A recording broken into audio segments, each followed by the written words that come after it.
الحمدللہ دوسروں کے عیوب ڈھونڈنے والے اچھے نہیں ہوتے۔ امام ابو نعیم رحمۃ اللہ علیہ نے حلیۃ الاولیاء میں نقل کیا ہے، عبداللہ بن محمد الکوہ کہتے ہیں کہ انہوں نے ربیع بن خثیم سے کہا، میں نہیں دیکھا کہ آپ کسی کے اندر کوئی عیب نکالتے ہوں اور کسی کو برا بھلا کہتے ہوں۔ انہوں نے کہا، الکوہ کے بیٹے، میں خود اپنے بارے میں مطمئن نہیں تو پھر میں کیوں اپنے گناہوں سے فارغ ہو کر لوگوں کی بات میں لگوں؟ میں اپنے بارے میں خود مطمئن نہیں تو کیوں اپنے گناہوں سے فارغ ہو کر لوگوں کی باتوں میں لگوں؟ لوگوں کی حالت یہ ہے کہ وہ دوسروں کے گناہوں کے نتیجے میں اللہ کے عذاب سے ڈرتے ہیں اور اپنے آپ سے بے خوف ہیں، اپنے آپ سے نڈر ہیں۔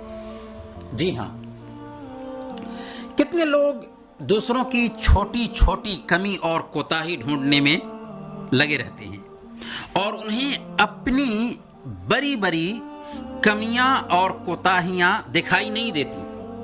انسان کا دوسروں کے عیوب کے پیچھے پڑنا اور اپنے عیوب سے صرف نظر کرنا یہ ایسی غلطی ہے جس کا ارتکاب آج افسوس کے ہماری اکثریت کرتی ہے۔ اس قبیح عادت کے انفرادی اور اجتماعی زندگی پر بہت برے اثرات بھی مرتب ہوتے ہیں اور ہو رہے ہیں۔ اسی لیے ہمارے حبیب نے ہمیں تنبیہ کی، ہمیں رہنمائی کی۔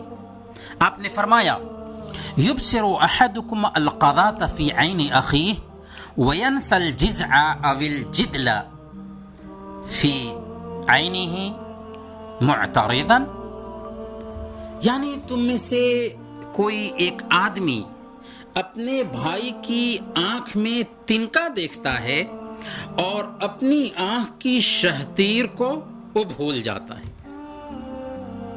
اگر ہم اپنی کمیوں پر دھیان رکھیں تو دوسروں کی کوتاہیاں ہمیں معمولی لگیں گی، اس لیے ہمیں اپنی کمی پہ نظر رکھنا ہے، دوسروں کی کوتاہیوں پہ دھیان نہیں دینا ہے۔